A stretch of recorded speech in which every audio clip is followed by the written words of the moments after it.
High বন্ধুরা, কি অবস্থা তোমাদের? আশা করি তোমরা সবাই অনেক ভালো আছো, আর আমিও ভালো আছি।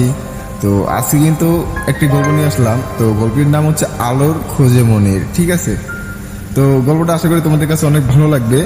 এটি একটি কাল্পনিক ভিত্তিক অনুপ্রেরণামূলক গল্প। তো চলো গল্পটি শুরু করা যাক। বাংলাদেশের এক প্রান্ত গ্রাম, চারপাশে ধান ক্ষেত, মাঝখানে একটা কাদামাটি রাস্তা, আর পাশ দিয়ে বয়ে চলেছে শান্ত একটা নদী। এই গ্রামেই জন্ম মনিরের। সে ছিল একটু আলাদা, চোখে সবসময় জলজলে এক রকমের আলো। সে যেন পৃথিবীর বাহিরেও কিছু দেখছে। মনিরের বন্ধুরা যখন দুপুরে নদীতে সাঁতার কাটতো বা তা গাছ থেকে কাঁঠাল পাড়তো, তখন মনে বসে থাকতো একটা পুরনো রেডিও ভাঙা যন্ত্রপাতি নিয়ে।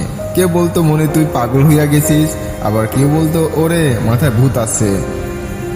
কিন্তু মনির জানতো ওর ভিতরে কিছু আছে, অদম্য একটা ইচ্ছা, কিছু তৈরি করার, কিছু আবিষ্কারের।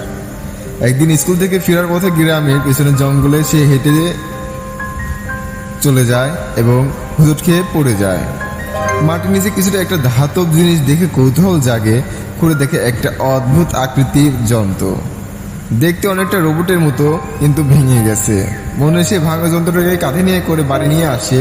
সারা রাত লণ্ঠনের আলো সেটা নিয়ে বসে থাকে। কয়েক সপ্তাহ কেটে যায়। পাগলের মতো সে পড়ে রোবটটির প্রযুক্তি নিয়ে ইউরোপ থেকে পুরনো ভিডিও দেখে, নিজ হাতে পুরনো ব্যাটারি জোগাড় লাগায়, সার্কিট বোর্ড বানায়। এক রাতে হঠাৎ বিদ্যুৎ চলে যায়, চারপাশ অন্ধকার। মনি তখন রোবটটার মাথায় ভেতরে বোতাম টিপে দেয়। আচমকা একটা সাদা আলো জ্বলে ওঠে, রোবটটি নড়ে ওঠে। ধাতব কণ্ঠে বলে, আমি S27, আমি এসেছি মহাকাশ থেকে, তোমার কি সাহায্য লাগবে? মনির চমকে উঠে, ভয় না পেয়ে সে বলে, তুমি কে? তুমি কি সত্যি মহাকাশ থেকে এসেছো? রোবট জানায়, বহু বছর আগে একটি বৈজ্ঞানিক গবেষণা অভিযানে সে পৃথিবীতে আসে, কিন্তু যান্ত্রিক ত্রুটির কারণে বিধ্বস্ত হয়ে পড়ে। কেউ তাকে খুঁজে পায়নি, আর এখন মনি তাকে আবার সচল করেছে। S27 মনিরের মেধা ও কল্পনা শক্তি দেখে অবাক হয়ে যায়। সে মনিরকে জিজ্ঞেস করে, তুমি কি মহাকাশ দেখতে চাও?